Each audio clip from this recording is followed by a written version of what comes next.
Have you ever noticed something strange? Have you ever had someone pay a genuine compliment and for the next 5 minutes you were looking for a chance to compliment them back?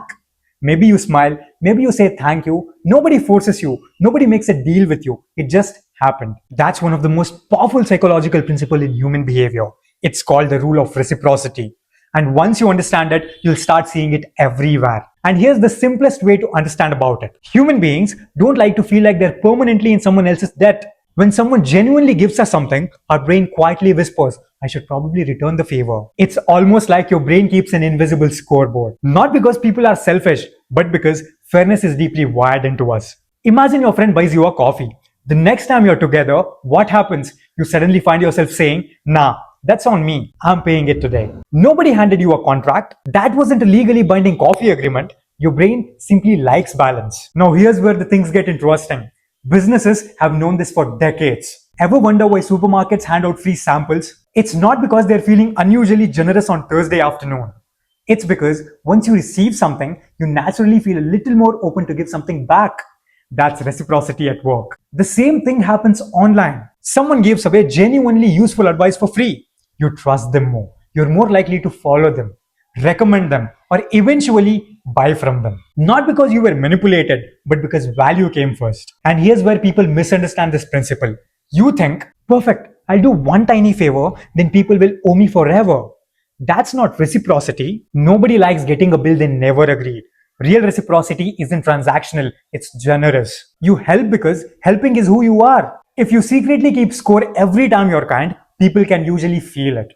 Kindness with strings attached has a funny smell and people notice. Now let's bring this into everyday conversations. Think about the people everyone enjoys talking to. They give first, they give attention, they give genuine compliments, they give encouragement, they give understanding. And most people walk into conversations wondering, what can I get? Attention, validation, approval, interesting stories. But the best conversationalists walk in asking, what can I give? Can I make this person laugh? Can I make them feel heard? Can I leave them feeling better when we started talking? Funny enough, those are usually the people everyone wants to be around because people naturally move towards those who make them feel good.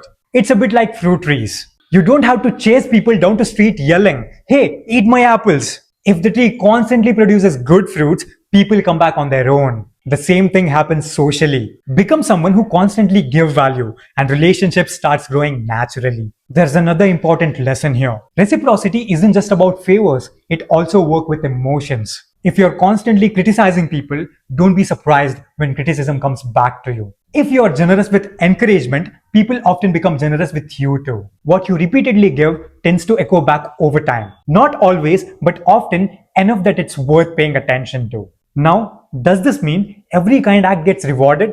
Of course not. Sometimes you'll help people who never say thank you. Sometimes you'll support people who disappear. Sometimes you'll be kind to someone who doesn't even appreciate it. That's life. That's completely normal. And that's how it's supposed to be. Don't let a few ungrateful people convince you that kindness doesn't work. You don't stop exercising because one workout didn't change your body. It's the same thing with human nature. Now, before you go, if you enjoy learning psychology like this, not just random tips, but actual science behind why people think, feel, and behave the way they do, I have something for you. I've started offering one-on-one coaching where I personally help people become better communicators. Not by teaching you scripted lines, but by helping you understand human psychology. Because once you understand why people behave the way they do, conversation becomes easier.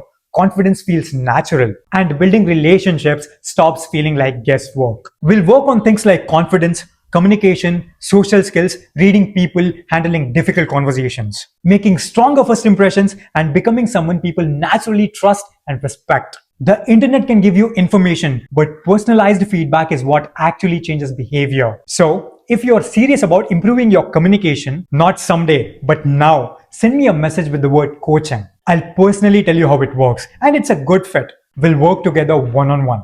Until then, I'll see you in the next video. Bye-bye.